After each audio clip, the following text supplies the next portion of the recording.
The PS2 was home to some of the best franchises in gaming history. When the Lord of the Rings movies came out, it was such a thrill being able to play some of these games on the good old PS2. I used to play a lot of these games, and to be honest, I wanted an excuse to play them once again. So in today's episode, I'm going to cover every Lord of the Rings game that came out on the PS2.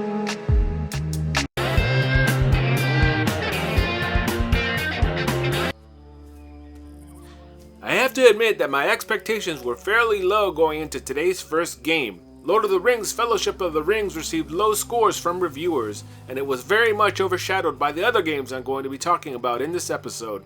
But I'm really glad that I played it for this episode because I was surprised at how much fun I had with this game. Sure, it has its problems and is nowhere near as nifty as the other games on the PS2, but it's not as bad as people make it out to be. At its core, Lord of the Rings Fellowship of the Rings is a third-person action RPG, and I say RPG lightly because there is really no way to level up your character. It's more action than RPG. The game follows the plot of the books, rather than the Peter Jackson movies, and released in 2002, about a year after the first Lord of the Rings movie was released in theaters. The game starts out pretty slow. There's a lot of dialogue and fetch quest type of activities, which I abhor. But if you stick with it, you get plenty of action. The question is the combat any fun? Well, yes and no. This game places you in the roles of Frodo, Aragorn, Gandalf, and others, and each character is more fun than the other to fight with. Gandalf feels a bit overpowered in the segments that you get to play him as. That's because of his mastery of magic. He makes quick work of the toughest enemies. Second best is Aragorn, who can attack with a sword and bow. Frodo's walking stick and later his dagger is mediocre. But what do you expect from a peck? I know, he's a hobbit, not a peck. The combat in this game is a bit repetitive and the camera doesn't do it any favors. In fact, the camera is probably the game's biggest flaw. It's reversed, meaning to pan the camera to the left, you must push right. To pan it to the right, you push to the left. It's wonky. The other wonky part of the combat is the lack of a targeting system. You just sort of swing your sword wildly and hope to land a blow. The game would have benefited from a targeting system or just better AI targeting to begin with. The other janky thing about the combat is the inability to stop swinging and targeting something else due to the combat animations. There were many times throughout my playthrough that this annoyed me, but once I got the hang of the game, it annoyed me less. The game is heavy on story and follows the book. For example, you meet Tom Bombadil, one of the heroes of the books that didn't make it into the Peter Jackson movies. He's sort of like a god that could have taken Sauron out by himself, but he didn't in the book and he doesn't in this game either. Anyhow, although this game isn't based on the films, the movies clearly influenced the game, especially in the character models and enemy design. This isn't a bad thing, but it's worth pointing out. The game's sounds are superb and I was impressed with the music as well. The graphics aren't the PS2's best, but they don't hurt the eyes either. They are mediocre and a bit dated, but hey, we are talking about the PS2. While not the best Lord of the Rings games on the good old PS2, it certainly has its charms, and if you can get past the unpolished combat and especially janky camera, then you will have a fun time like I did. It also helps if you are a fan of the books to get max enjoyment out of this title. Sure, the game isn't a word-for-word representation of the book, but it's close enough to hit the mark. Part of the reason that the Lord of the Rings The Two Towers for the good old PS2 is fun to play is that you don't have to see the movie to enjoy it. The game pretty much stands alone as a beat-em-up slash RPG that is a bonus for those of us who love the movies. I have fond memories of playing this game when it released back in 2002. I was hooked to the awesome beat-em-up gameplay with production values which at the time were off the charts. The plot follows the movie very closely, which isn't a bad thing because the movie is gorgeous. Fans of the book will scoff at some of the gameplay elements, but that's okay. The books are always better than the movies, so let's just leave it at that. At its core, this game is a fast-paced beat-em-up that places you in the role of Aragorn, Gimli, and Legolas, and you go through the events of the second book. You'll be fighting in Helm's Deep, the Mines of Moria, and several other locations in the film. Sure, some of the fighting in this game actually takes place in the first book, but that doesn't bother anyone. At least it doesn't bother me. The combat in this game is fast-paced and full of enemies to fight. To take them out, you get a light attack, a heavy attack, a parry, and a kick. You press different button combinations to unleash various attacks that you can acquire as you play the levels and acquire experience points. I found myself spamming some of the moves because they were familiar to me and they kept working. But that's not the game's fault, it's mine. The game can get repetitive if you do this, so my advice is to keep mixing up your attacks. You also get the use of a bow and arrow in Legolas and Aragorn's cases, and axes in Gimli's case, which comes in handy if you need to take out archers. As far as the enemies go, they are all here, from the Uruk-hai to the trolls, and orcs and goblins too. The boss fights in this game are memorable as well and really add to the overall fun factor. This game can be difficult and frustrating at times, especially since the aiming mechanism for your bow and arrow is a bit wonky. There's no way to target a specific enemy, you just kind of have to press L1 and hope that the little white dot lands on the enemy you want to kill. The other frustrating aspect of this game is the parry system. It works, but it's just not that big of a reward. Enemies are temporarily stunned for about a millisecond. Before they attack you again, you have to be quick. The other thing about this game that's pretty difficult to get used to is that the game has no targeting system for your regular melee attacks. You just kind of push in the direction you want to attack and go for it. At times you will be facing hordes of enemies, and if you use a special attack, you can take them out all at once. It's not entirely realistic, but it's fun. The problem lies when they are surrounding you, and you just need to take out that dude behind you so you can escape and get some room to regroup. Aside from these issues, the gameplay is a lot of fun. This game does a great job of incorporating movie clips into it, and it makes you feel like you are playing the movie, especially when they use movie clips that morph into the game. I sort of, love that. Every cutscene in the game is top notch. The graphics and sounds of this game are top notch as well, and really add to the overall production value and enjoyability of the game. Another great aspect of this game is its replayability. The game lets you play as one of the 3 heroes and gives you a score at the end of the level. You just have to reach that perfect score to feel as if you have fully conquered the game. This will take you a while to do with each of the characters, but it's fun to go back after beating the game and trying the levels with the characters you didn't play as. The game also has a lot of great Easter eggs and bonuses for you after you beat the game, which again, add to the value. I love that EA paid such great attention to detail in this game and gave fans what they wanted, and then some. You know, before they became evil. This game is a must-play for any fan of the films and of the books, and anyone who loves a PS2 as much as I do. The game can also be played on the good old Xbox and GameCube, so do yourself a solid and play this game.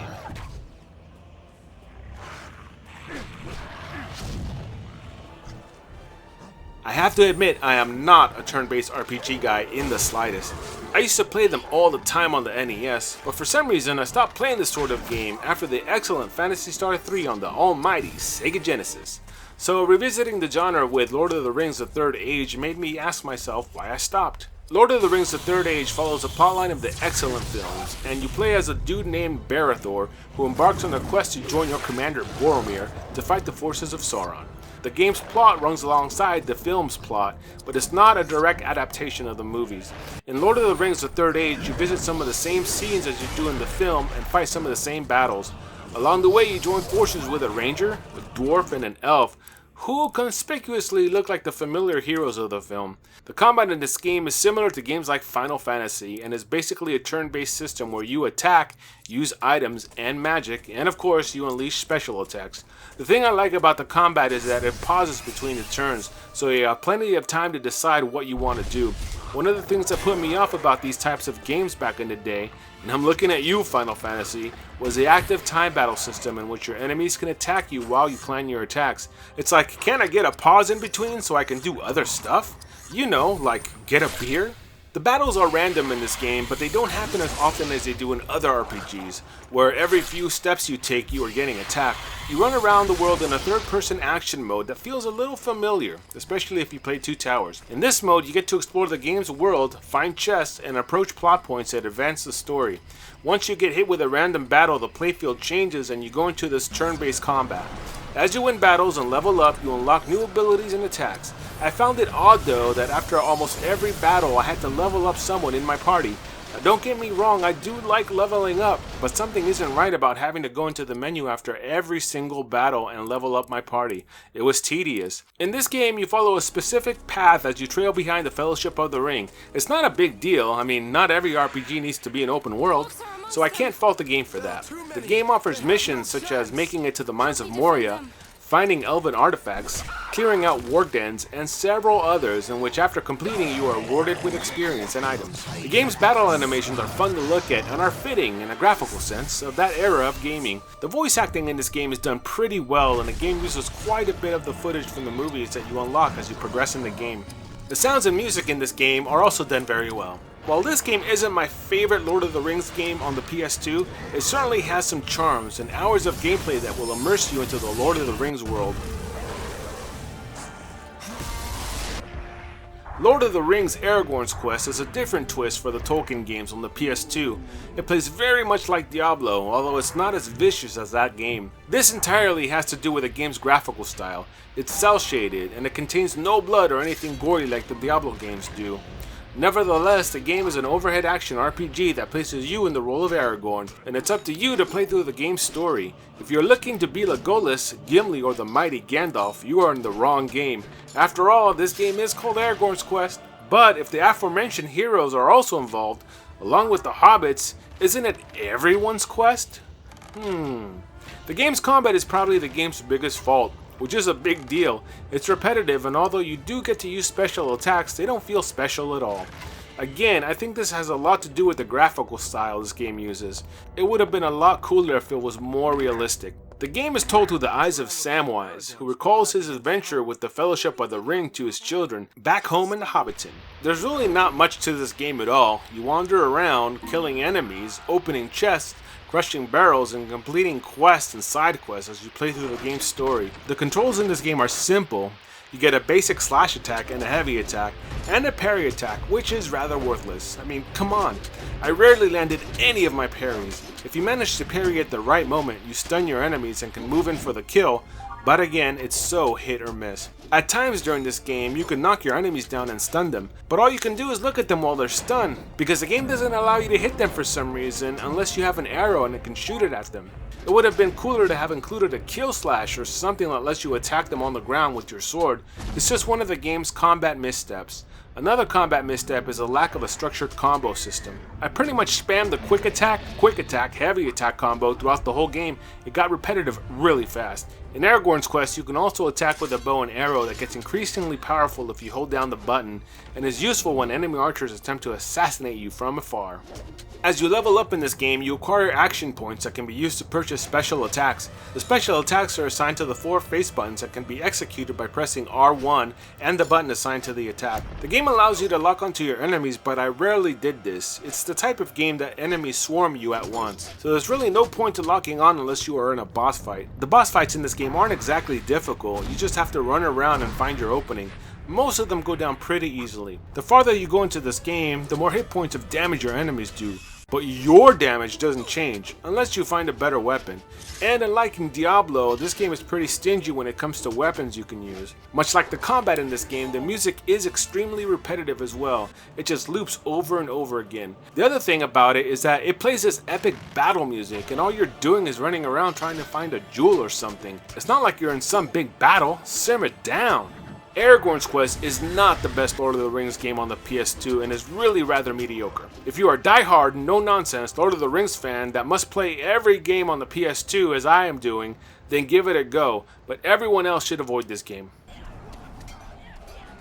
I know, The Hobbit is not technically a Lord of the Rings game, but it's still a Tolkien game on the PS2, so why not talk about it?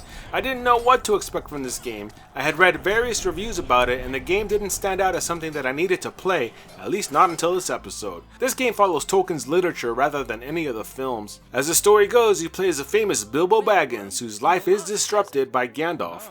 Gandalf recruits you to assist a group of greedy dwarves recovering their treasure from the dragon Smaug. It's actually an awesome story, and I remember reading the books a long time ago. You start out in the Shire, and this mission basically serves as a tutorial for the game. It's chock full of fetch quest type of activities. Find this, bring it to that person, and well, you get the picture. The story starts out slow, and that might be a put off to some people. But as you make it out of the Shire, things get a lot more interesting, and you start fighting enemies. The combat in this game is basic hack and slash. You take on a variety of enemies from the Tolkien world, and there are portions in this game that require some stealth. The game's platforming can be frustrating at times. I had particular difficulty grabbing ledges. The game does allow you to jump farther by using your walking stick, but the way you use it is a bit wonky. You have to press L1 while jumping to get a boost. It's not a big deal, it just takes some getting used to. The game is colorful and champions exploration and dialogue. This game has a lot of treasure to collect, and you can unlock treasure chests with even more loot by doing timing-based mini-games. The game has light puzzle solving that won't rack your brain at all. That is, if you can get past the platforming aspects of it.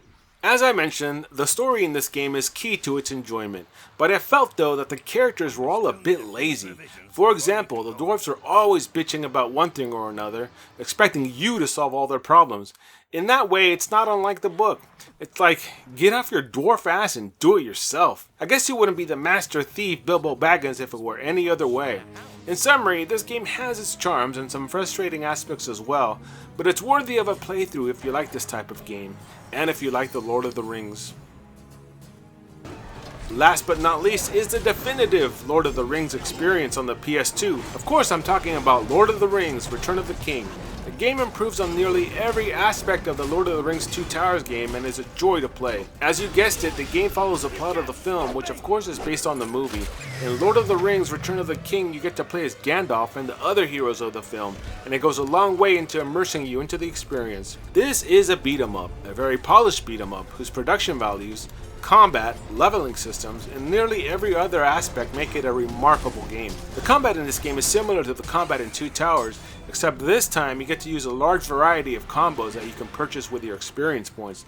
Some of the power-ups you can buy are specific to your characters. The game sets you off in 3 different storylines, each having their own creative elements and characters that you must complete to use them. You can choose the Hobbit's path, the Wizard's path, or the Warrior's path. I remember playing this back in the day and thinking, this is so cool. And my opinion of this game has grown ever since then, especially because you see so many games today incorporating RPG elements into their games. What sets this game apart is the buzz behind the movie. It's still a great movie, and this game makes you feel like you were there.